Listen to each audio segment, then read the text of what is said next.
Everyone, আশা করি সবাই ভালো আছেন। আমি এখানে খুব ভালো আছি। তো আমি আজকে আপনাদের সামনে একটু রেসিপি নিয়ে চলে আসলাম। সেটি হচ্ছে দই কাতলা। এই দই কাতলাটাকে বানানোর জন্য আমি এখানে মাছকে কেটে ধুয়ে বেছে নুন হলুদ মাখিয়ে রেখে দিয়েছি। তারপর আরেকটি পাত্রে আমি টক দই নিয়ে নিয়েছি, পেঁয়াজ বাটা নিয়েছি, আদা রসুন কাঁচা লঙ্কা বাটা নিয়েছি, দুটো কাঁচা লঙ্কা নিয়েছি ও টমেটো কুচি নিয়েছি।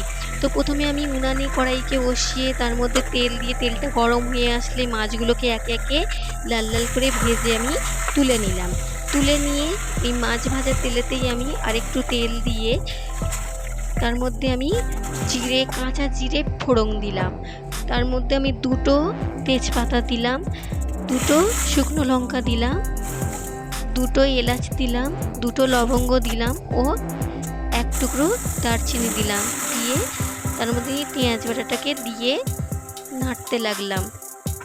নেড়ে তার মধ্যে আমি আদা রসুন ও কাঁচা লঙ্কার বাটাটাকে দিয়ে দিলাম।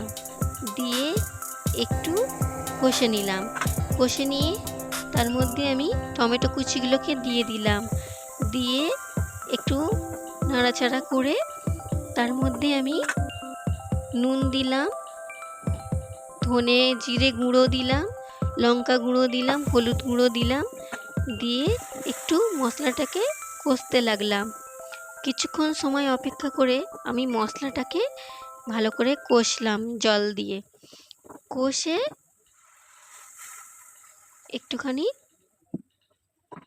পরিমাণ মতো আমি জল দিলাম, দিয়ে ফুটতে দিলাম কড়াইয়ের ঢাকনা চাপা দিয়ে।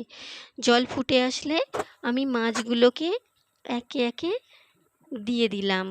দিয়ে আমি ফুটিয়ে নিলাম।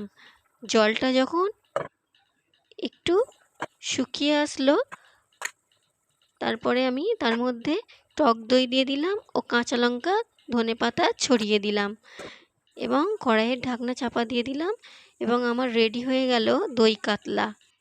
বন্ধুরা, ভালো লেগে থাকলে লাইক কমেন্ট শেয়ার অবশ্যই করবেন এবং ফলো দিয়ে আমার পাশে থাকবেন।